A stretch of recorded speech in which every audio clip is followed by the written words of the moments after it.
جی عبدالحمید صاحب آپ اپنا سوال کر سکتے ہیں.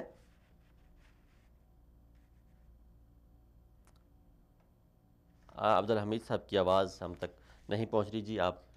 جی وہی جو بات ہو رہی تھی کہ میڈیا اس وقت کیونکہ وائبرنٹ کافی زیادہ ہے، ٹی وی چینل زیادہ ہو گئے ہیں، پرنٹ میڈیا بھی ہے، الیکٹرانک میڈیا بہت زیادہ ہو گیا، تو اب لوگوں کے مسئلے مسائل بھی سامنے آ رہے ہیں کہ کیا مسائل ہیں. جیسے ابھی انہوں نے مثال دی قریشی صاحب نے کہ اگر کسی کی والدہ بیمار ہے اور وہ اس کو لے کے جانا جاتا ہے، آگے روڈ بلاک ہے، ایمبولینس نہیں جا سکتی، اپنی گاڑی پہ وہ ٹریول نہیں کر سکتا، اور ہاسپٹل تک پہنچنا اس کے لیے. ہمارے ساتھ ایک کالر. جی کون صاحب کہاں سے بات کر رہے ہیں؟ السلام علیکم، واقعی سے عبدالحمید بات کر رہا ہوں. جی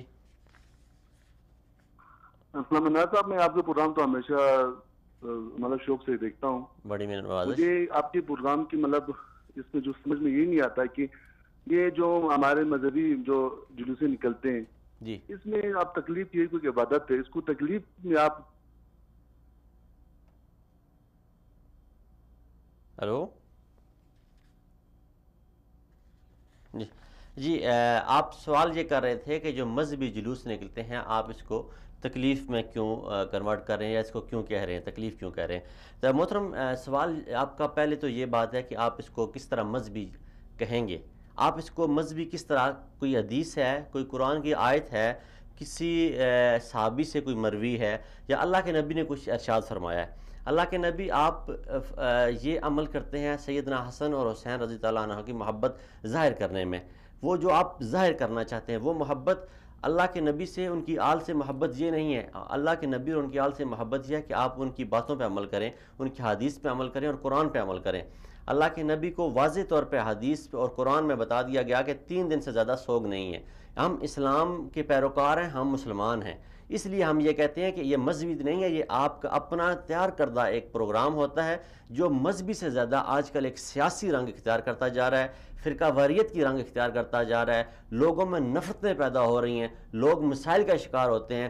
کبھی بھی حسن اور حسین رضی اللہ عنہ کو دین اور نبی محمد صلی اللہ علیہ وآلہ وسلم کا دین ہمیں یہ درس نہیں دے سکتا کہ ایک بھی شخص آپ کی وجہ سے اگر پریشانی کا شکار ہو. اللہ کے نبی حرم میں جاتے ہیں، صحابہ کی جماعت آپ صلی اللہ علیہ وسلم کے ساتھ ہوتی ہے، کعبہ کو دیکھتے ہیں اور فرماتے ہیں اے کعبہ تو کتنی شان والا ہے، تو کتنے رعب والا ہے، تو کتنے دبدبے والا ہے، تو کتنی شان والا ہے، لیکن تجھ سے بڑھ کر ایک زیادہ رعب، دبدبے اور شان والی چیز ہے. صحابہ کرام رضوان اللہ اجمعین پریشان ہوتے ہیں، فرماتے ہیں یا رسول اللہ وہ کیا چیز ہے جو کعبہ سے بھی زیادہ عزت، شان، تقوی اور جلال والی ہے. تو آپ صلی اللہ علیہ وآلہ وسلم فرماتے ہیں کہ ایک مومن کا دل، جس نے ایک مومن کا دل دکھا دیا اس نے کعبہ کو 100 بار شہید کرنے کا گناہ پایا. تو محترم عمیر صاحب ہمارا یہ ہرگز قطعاً ہم یہ نہیں کہہ رہے کہ آپ کا ایک مذہبی، ہم تو یہ کہہ رہے ہیں کہ آپ کی ایک رسم ہے، ہم تو اسے مذہبی نام ہی نہیں دے رہے. یہ ایک رسم ادا کی جا رہی ہے، اسے گلی محلوں میں ادا کرنے کے بجائے زیادہ بہتر ہے کہ جو آپ نے رسم گاہیں بنائی ہوئی ہیں جنہیں امام برگاہ آپ کہہ لیں تو اس میں آپ ادا کر دیں تو زیادہ بہتر ہوگا.